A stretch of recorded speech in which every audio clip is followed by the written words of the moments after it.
Welcome out. ఈరోజు మన కొత్త టాపిక్ వచ్చేసి values and data types. What are this? Is it a string? Is it a number? Is it another data type? So first thing, what are values? Okay, what are the values? Values అంటే ఏంది?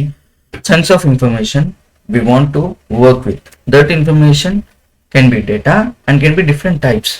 And next, text data. అసలు text data అంటే ఏంటి? What is the text? Text అంటే characters ఉంటాయి అంతే కదా, alphabets ఇవన్నిటితో join అయ్యి ఒక వర్డ్ టెక్స్ట్ అంటాం అంతే కదా అనమాట. స్ట్రింగ్స్, స్ట్రింగ్స్ ఎట్లా అంటే so the collection of words అంతే కదా, ఒక ఈ కలెక్షన్ ఆఫ్ క్యారెక్టర్స్తోనే కదా ఒక స్ట్రింగ్ని నువ్వు తయారు చేయగలుగుతావు. అప్పుడైతేనే కదా దానికి ఒక నేమ్ అనేది అర్థమవుతుంది. ఎగ్జాంపుల్ చూసినట్టయితే LOVE అనేది స్ట్రింగ్, లవ్ అనేది ఒక స్ట్రింగ్ కదా. సో కలెక్షన్ ఆఫ్ స్ట్రింగ్స్ అనమాట మొత్తం. సో ఇది ఎగ్జాంపుల్. అండ్ నెక్స్ట్, సో ఇవన్నీ all of this are strings. ఏంటి all of this are strings? Hello అనేది ఒక string, I like single quotes ఇది ఒక స్ట్రింగ్, ఐ లైక్ బ్రాకెట్స్ ఇది ఐ లైక్. సో ఇది నంబర్ రాసిన స్ట్రింగే. సో ఈ కోట్స్ లోపల నంబర్ రాసిన స్ట్రింగే కన్సిడర్ అవుతుంది. ఫస్ట్ థింగ్ ఏంది? First thing hello. ఈ హలో అనేది ఏ డేటా టైప్ చూద్దాం. Okay, what is this? Hello అనేది స్ట్రింగ్, స్ట్రింగ్ లాగానే వస్తుంది. ఓకే, సో నంబర్ కూడా, సో నంబర్ కూడా స్ట్రింగ్ లాగానే కన్సిడర్ అవుతుంది. No error. సో ఏ ఎర్రర్ లేదు. సో మీరు ఇలా పెట్టిన దీన్ని స్ట్రింగ్ కింద కన్సిడర్ అవుతుంది, ఇది వాడినా స్ట్రింగ్ కింద కన్సిడర్ అవుతుంది, ఇది వాడినా స్ట్రింగ్ కింద కన్సిడర్ అవుతుంది. అండ్ దాని లోపల నంబర్స్ రాసిన స్ట్రింగ్ కింద కన్సిడర్ అవుతుంది, సింబల్స్ పెట్టినా కన్సిడర్ అవుతుంది. ఏవైతే ఈ కోడ్స్ లోపల రాస్తున్నామో అదంతా స్ట్రింగ్ కిందనే కన్సిడర్ అవుతుంది. సో మీకు చెప్తున్నాం. సో వాట్ ఇక్కడ ఒక డిఫరెన్స్ ఉంది. 42 అని కోడ్స్ లోపల ఉంది. సో 46. సో ఈ కొటేషన్స్ కూడా, కొటేషన్స్ లోపల ఏదైతే ఉందో అది మాత్రము స్ట్రింగ్ కింద కన్సిడర్ అవుతుందని ఈజీగా అర్థం అయిపోతుంది. Are this things are same? కాదు, ఆబ్వియస్గా కాదు.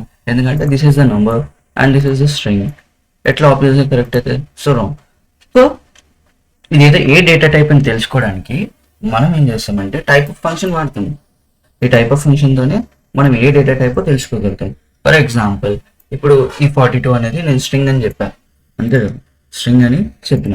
సో దీన్ని నేను టైప్ ఆఫ్ అని వాడితే నాకు స్ట్రింగ్ అని వచ్చేసింది.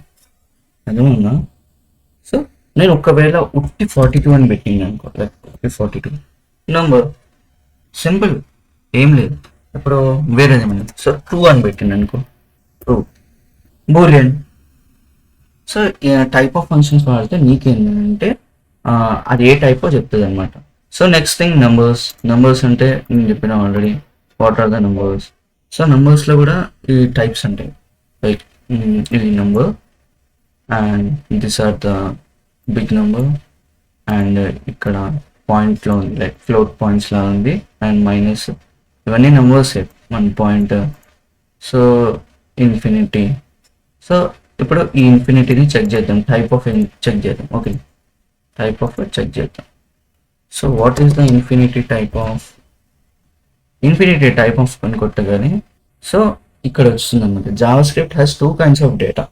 వన్ ఈస్ ప్రిమిటివ్ టైప్స్, ఒకటి ప్రిమిటివ్ టైప్ డేటా ఉంటుంది, అండ్ నెక్స్ట్ థింగ్ ఆబ్జెక్ట్ ఉంటుంది. సో ఇది ఫర్దర్గా చెప్తాను అనమాట.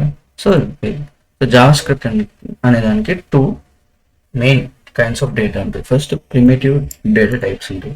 అంటే ప్రిమిటివ్ డేటా టైప్స్ అంటే ఏంటి? సింపుల్గా ఏంటంటే స్ట్రింగ్స్ ఉంటాయి అండ్ నెంబర్స్ ఉంటాయి అంతే కదా. And next thing objects. ఆబ్జెక్ట్స్లో ఏంటంటే మొత్తం మనం డాక్యుమెంటే వాడుతాం అంతే, దాంట్లో టైప్స్ ఏమి ఉండదు. సో దాన్ని కూడా ఎగ్జాంపుల్ చూపిస్తాం. సో ప్రిమిటివ్ డేటా టైప్లో స్ట్రింగ్ అని ఉంటుంది. స్ట్రింగ్ అనేది మనం ఇందాక చూసాం కదా ఎగ్జాంపుల్, స్ట్రింగ్ చూసాం, నెంబర్ చూసాం. బూలియన్ అనేది ట్రూ ఆర్ ఫాల్స్. ఓకేనా?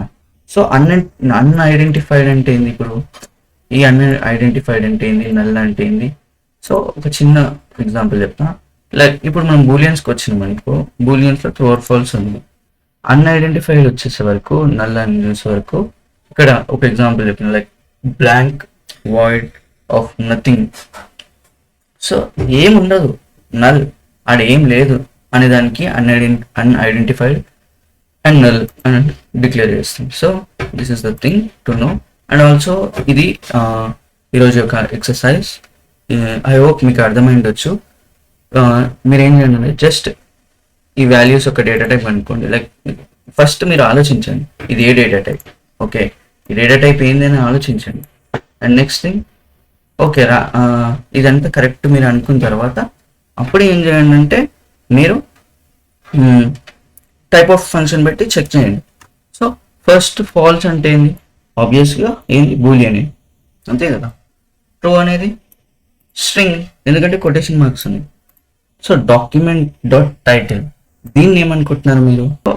మీకు డాక్యుమెంట్ డాట్ టైటిల్ అనేది డాక్యుమెంట్ డాట్ టైటిల్ అంటే డాక్యుమెంట్ డాట్ టైటిల్ అంటే ఏంటంటే మనము డాక్యుమెంట్ వాడి ఇందాక ప్రీవియస్ క్లాసెస్లో డాక్యుమెంట్ డాట్ టైటిల్ వాడినప్పుడు టైటిల్ మనము ఎక్స్ట్రాక్ట్ చేయగలిగాం. సో ఎక్స్ట్రాక్ట్ చేసిన టెక్స్ట్ ఏంది అనేది మనకి కావాల్సిన టైప్ అది, ఓకేనా. సో ఆబ్జెక్షన్స్ కూడా మనం తీసుకోవచ్చు అనే దానికి ఇది ఒక ఎగ్జాంపుల్ అంతే.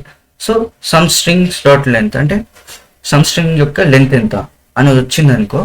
లెంత్ అంటే నంబర్ అంటే నీకు టైప్ ఆఫ్ ఫంక్షన్ పెడితే నంబరే వచ్చేస్తుంది. ఓకే నెక్స్ట్ థింగ్ ఏంది, నల్ అంటే నల్ అనేది ఏంది, టైప్ ఆఫ్ ఫంక్షన్ వాడితే నల్ అంటే ఆబ్జెక్ట్ అని వస్తుంది, ఎందుకంటే ఇది ఆబ్జెక్ట్ కింద కన్సిడర్ అవుతుంది కాబట్టి నల్ అనేది ఇప్పుడు నల్లే, ఓకేనా. Unidentified, there is nothing meaning about it. Okay, so this is the small thing to understand, and if I hope everyone got this topic and understood. If there is any doubts, so you can comment in the comment section. Okay, thank you, have a good day.